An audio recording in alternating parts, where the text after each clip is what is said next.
तो ये खड़े पढ़कर तो मेरा दिल दहल गया कि जब भरपूर गाजर पैदा हो रही है और विटामिन ए की हर चीज इस देश में मिलती है। बहुत सारे देश हैं दुनिया में जहां गाजर नहीं हो सकती, बहुत सारे देश हैं जहां मूंगफली नहीं हो सकती, बहुत सारे देश हैं जहां दूध नहीं है क्योंकि जानवर नहीं है, बहुत सारे देश हैं जहां मक्खन नहीं है, दही नहीं है, पनीर नहीं है क्योंकि उनके यहाँ जानवरों की संख्या नहीं है। वहां पर विटामिन ए की कमी से हजारों बच्चे अंधे हो जाएं तो एक बार को समझ में आता है। भारत जैसे देश में जहां प्रचुर भंडार है, सस्ती कीमत पर विटामिन ए उपलब्ध है, वहां अगर हजारों बच्चे 40,000 अंधे हो जाएं तो ये बहुत दुख होता है, धक्का लगता है दिल को। आप इसमें बहुत बड़ी भूमिका निभा सकते हैं। इस तरह की जो समस्याएं हमारे देश में हैं, इनमें बहुत बड़ी भूमिका निभा सकते हैं। विटामिन सी की कमी हो जाए हमारे भारत देश में तो आप जानते हैं कि इस देश में विटामिन सी का बहुत बड़ा स्रोत है आंवला, आसानी से उपलब्ध है, 10, 12, 15 रुपए किलो में आसानी से उपलब्ध है। जब सीजन आता है तब आप इसको इकट्ठा करके रख सकते हैं और इसको सालों साल इस्तेमाल कर सकते हैं। तो आंवले के कई उत्पादन हैं, लेकिन लोग चाहें तो इसको अपने घर में ही तैयार करके हमेशा के लिए रख सकते हैं। इतना बड़ा स्रोत है विटामिन सी का।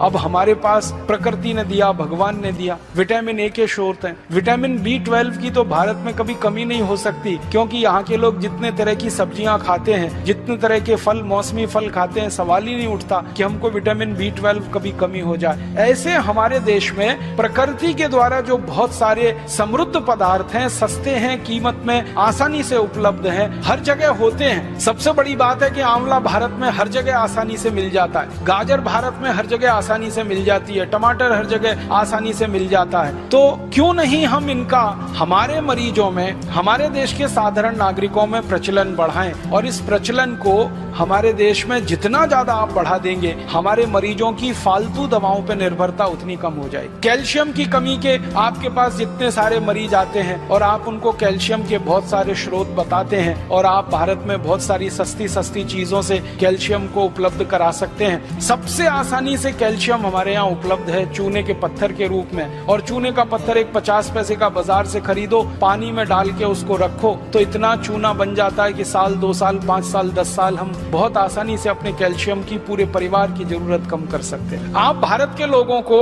एक छोटी सी बात कहिए, विनम्रता से मैं आपसे कहना चाहता हूँ कि लोगों से कहिए कि कैल्शियम की कमी पूरी करनी है तो सेंडोज की गोलियां ले आते हैं। कैल्शियम सेंडोज की सैकड़ों रुपए की गोलियां आती हैं। बेचारा गरीब आदमी तो सोच के ही परेशान हो जाता है, फिर उसका खर्चा बहुत बढ़ जाता है। माताओं को अक्सर गर्भावस्था के समय में कैल्शियम की गोलियां आप सब बताते हैं, तो उनको इतना ही कह दीजिए कि चूना खाओ, और लोगों से कहिए चूना लगाओ मत, किसी को चूना खाओ। चूना लगाने के लिए नहीं है, खाने के लिए। ये चूना लगाने की जो आदत आ गई है हमें अंग्रेजों से सीख कर हमने चूना लगाना सीख लिया सबको। पहले कोई इस देश में किसी को चूना नहीं लगाता था, अंग्रेजों के आने के बाद हमने चूना लगाना सीख लिया। तो लोगों से कहिए चूना लगाओ मत, चूना खाओ। ये चूना खाने के लिए है। बस इतना ही विनम्रता से कहिएगा कि तंबाकू के साथ मत खाओ। उसको खाना है तो दही में डाल के खाओ, उसको खाना है तो दाल में डाल के खाओ, उसको पीना है तो पानी में डाल के पियो। मामूली सी मात्रा जीरे के दाने के बराबर, गेहूं के दाने के बराबर दही में, नहीं तो दाल में, नहीं तो सब्जी में, नहीं तो पानी में आसानी से खाया जा सकता है और बहुत बड़ा कैल्शियम का स्रोत है। भगवान ने इतना बड़ा कैल्शियम का स्रोत इस देश को दिया है, शायद ही किसी देश में होगा। वो चूने का पत्थर ही है जिससे हम सीमेंट बना रहे हैं, वो चूने का पत्थर ही है जो 20 तरह के उद्योग में जा रहा है। वो ही चूना हमारे मरीजों के कैल्शियम की पूर्ति में बहुत बड़ी भूमिका निभा सकता है। तो ये साधारण सी बातें